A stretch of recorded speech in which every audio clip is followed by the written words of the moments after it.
another Photoshop tutorial from tutorvid.com. This tutorial is going to show you how to test out putting a picture on a wall in a room from a picture you have from before. Now, it seems like it would be a simple task, but getting the perspective correct, it becomes a little bit tricky. So the first thing we have to do is lay a grid over our wall to get the perspective correct. So to get our grid, there's a few steps involved, and so just follow along. Go to File and New, and we're going to make, this is going to be one square in our grid. That's going to be 100 pixels by 100 pixels. And background, make sure you put that as transparent. And then OK.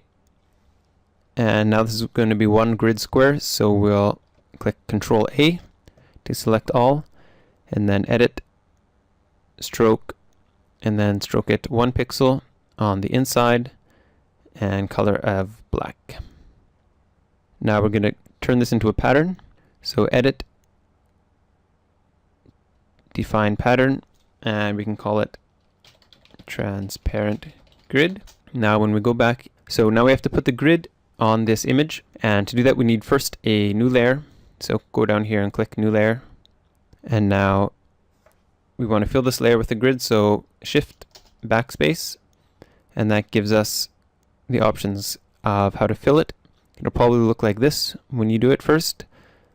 Go down and click Pattern, and then Custom Pattern, and yours is probably the last one here, and then OK.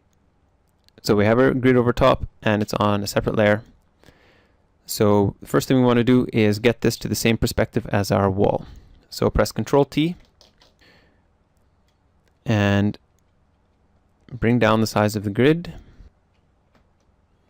And now we want to transform it a little bit, so go down to Distort, and you can put one of these nodes on each corner of the wall so that it lines up with the perspective. When you have it pretty close, click OK, and then go get your new picture. So this is the picture I'm going to use. So to get it in the other image, I press Ctrl A to select it all, or up to go to select all, and then copy, edit, copy, or Ctrl C, and back to your other image, edit and paste, or Ctrl V. Now you can see that this image layer is too big, so we're going to have to scale it down, and we're also going to have to warp it.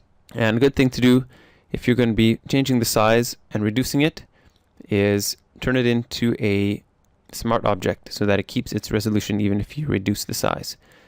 If I'm not sure how smart objects work, check out a tutorial on those. You can see that it's a smart object when it has this little picture on it. And we're going to want it below layer 1, so you just drag it and drop it below. Now we're going to do the same thing as we did with the grid. Control T for transform. Grab the corner and make sure you press the shift. If you don't press the shift, you're going to be able to totally distort your image, and that's not what we want. So make sure you hold the shift key down, and then it keeps the shape of the image height and width in respect to each other. So bring it over to your wall, and you can zoom in with Control and plus key.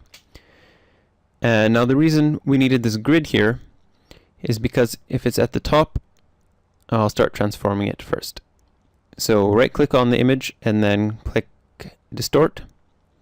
Now we can grab these corners and move them around. You can hold down the shift again, and that'll keep your sides straight. And now the reason we needed the grid on here is because if the image was a lot smaller and the top was in the middle of the page, you can see how off the perspective would have been if we had chosen this angle. But if we hang it up this high, you can see the angle has to be at this shape, and the bottom is at a different angle because it's a different distance from the floor. So the grid is quite important. So when you have it aligned with the grid and the size you want it, you can press OK, and then you can hide your grid and check out how it looks.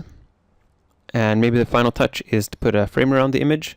So to do that, press Control and click your layer, and that should select it right on the edge.